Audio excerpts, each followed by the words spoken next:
Park Row Books and Harper Audio present The Lost Girls of Paris by Pam Jenoff. Performed by Candace Thaxton, Elizabeth Knowelden, and Henrietta Meire.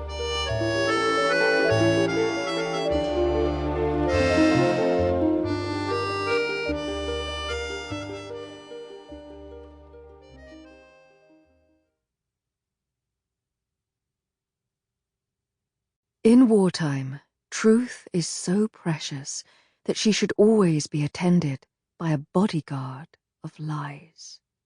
Winston Churchill. Chapter 1. Grace. New York, 1946.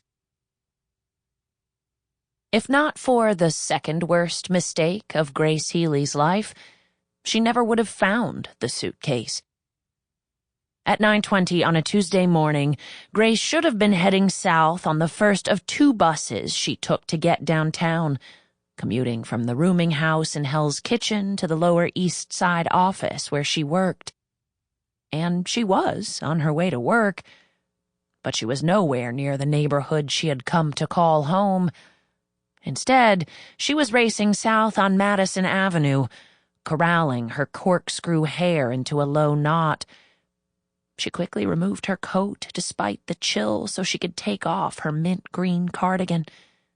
She didn't want Frankie to notice it was the exact same one she had been wearing at work the previous day and question the unthinkable, whether she had gone home at all. Grace paused to study herself in the window of a 5 and dime. She wished the store was open so she could buy some powder to hide the marks on her neck and sample a bit of perfume to conceal the stench of day-old brandy mixed with that delicious but wrong smell of Mark's aftershave, which made her dizzy and ashamed with every inhale. A wino sat on the corner, moaning to himself in sleep. Looking at his gray, lifeless pallor, Grace felt a certain solidarity.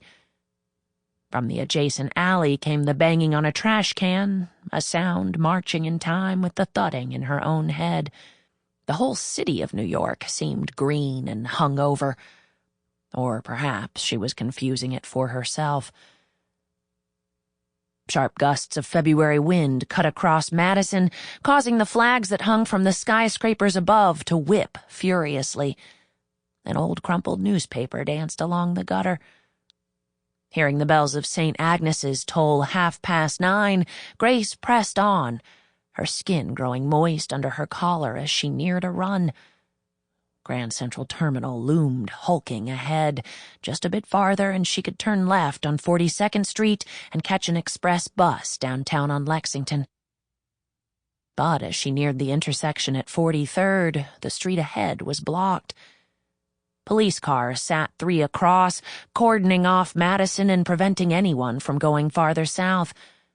A car accident, Grace suspected at first, noting the black Studebaker which sat jackknifed across the street, steam billowing from the hood. More cars clogged the midtown streets than ever these days, jockeying for space with the buses and taxis and trucks making deliveries. There did not appear to be another vehicle involved, though. A lone ambulance sat at the corner. The medics did not rush about urgently, but stood leaning against the vehicle, smoking. Grace started toward a policeman whose paunchy face pushed up from the high collar of his uniform, navy with gold buttons. "Excuse me, will the street be closed for long? I'm late for work." He looked out at her disdainfully from under the brim of his hat, as if despite all of the women who had worked dutifully in the factories to take the place of the men who had enlisted and gone overseas during the war, the notion of a woman holding a job was still laughable. "You can't go this way," he replied officiously, "and you won't be able to anytime soon." "What happened?" she asked, but the policeman turned away. Grace took a step forward, craning to see. "A woman was hit by a car and died," a man in a flat wool cap beside her said. Taking in the shattered... Sample complete. Ready to continue?